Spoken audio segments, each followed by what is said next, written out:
Je vais vous expliquer les différentes techniques de plasma. On a le plasma chaud. Le plasma chaud s'utilise avec un appareil comme ceci, avec une aiguille stérile et à usage unique, selon le type d'appareil, puisqu'il y a des appareils où on n'a pas besoin de changer l'aiguille.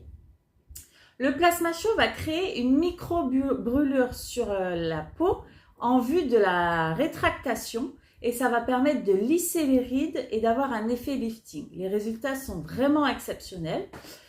Ensuite, nous avons le plasma froid. Le plasma froid, c'est exactement la même chose que le plasma chaud.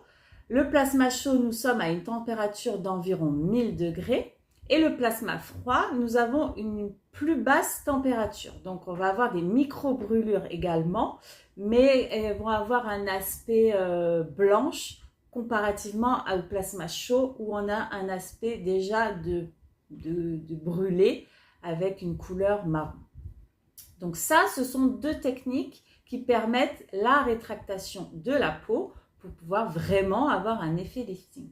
Et puis on a en troisième le plasma shower qu'on appelle souvent plasma froid à tort parce que c'est pas du plasma froid, c'est vraiment plasma shower ou on peut aussi l'appeler douche de plasma et ça va être avec le même appareil et là il n'y a pas du tout d'aiguille, c'est un embout spécial en rond.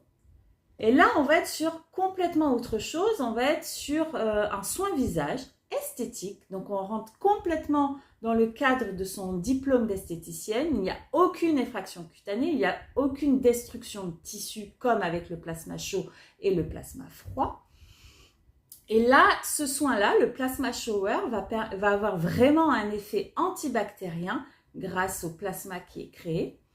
Et on va avoir une stimulation épidermique, une stimulation des fibroblastes. On va pouvoir traiter les peaux acnéiques, les peaux ridées, matures, etc. Vraiment, là, on est sur autre chose. La législation en France est interprétable. On est dans un petit vide juridique. Avec la destruction des tissus du plasma chaud et froid, on est dans le cadre de la législation. Par contre, en ayant un diplôme d'esthéticienne, vous pourrez sans aucun problème faire du plasma shower, puisque là, comme je vous l'ai dit, on n'a aucune effraction cutanée, aucune aiguille et aucune contre-indication particulière pour ce soin-là. Il y a évidemment des contre-indications classiques, mais on a vraiment un bel effet avec ce soin. Je vous invite à découvrir la formation Expertise Skin avec un protocole complètement créé par nous où vous allez avoir des résultats, une partie théorique très riche où je vais vraiment vous expliquer le principe de cette technique et je vais vous expliquer comment on a arrivé à ce protocole exclusif. Je vous remercie et je vous dis à très vite.